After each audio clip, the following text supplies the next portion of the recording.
présentons aujourd'hui le projet BOP blé objectif protéines, initié par l'Association de la promotion des produits végétaux de Côte d'Or, APPV 21, dans le but d'améliorer la teneur en protéines des blés de Côte d'Or. C'est une problématique qui nous soucie, qui soucie les producteurs, et il est important que nous nous prenions en main pour essayer d'avancer par rapport à cette problématique. Donc ce BOP fonctionne, enfin, est mis en place depuis environ 9 mois par l'embauche d'une jeune ingénieure qui travaille sur ce dossier en collaboration avec Arvalis Institut du Végétal, et aussi et surtout avec l'entière collaboration également des organismes stockeurs de Côte d'Or, Dijon Céréales, Établissement Bresson et puis 110 Bourgogne et Bourgogne du Sud pour leur partie Côte d'Orienne.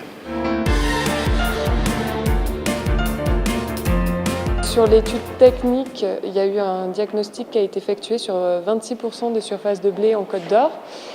Et ce diagnostic a permis de pointer les leviers techniques donc, proposés dans la recherche nationale qui sont les plus pertinents, qui sont les leviers sur lesquels la production côte-d'orienne peut s'appuyer pour améliorer à la fois la teneur en protéines et les rendements de la production de blé en Côte d'Or. Donc parmi les leviers principaux étudiés, évidemment, on retrouve la fertilisation azotée, avec la gestion de la fertilisation azotée, le fractionnement, quand apporter l'azote, comment et dans quelle quantité surtout. Ensuite, deuxième levier très important, c'est les variétés.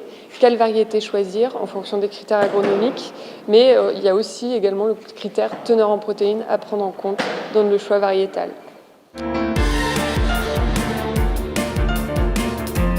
Le projet Blé Objectif Protéines a eu le mérite d'apporter un peu des réponses techniques concernant la gestion de l'azote.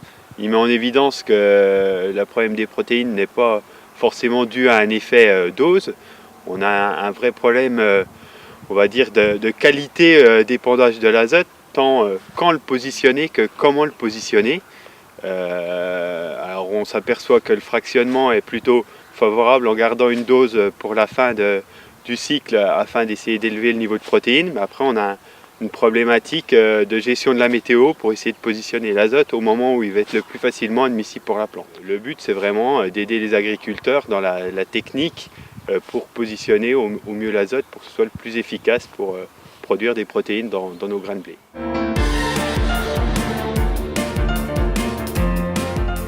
Pour l'Agence de l'eau, donc cette expérience a été très intéressante puisque nous avons pu échanger avec la profession agricole et l'ensemble des institutions, notamment pour présenter les difficultés que nous rencontrons au niveau de la qualité des milieux superficiels et souterrains. Donc les échanges ont été riches tout au long des différentes réunions et nous souhaitons vivement que soit reconduit ce type de démarche dans les semaines et les mois qui viennent.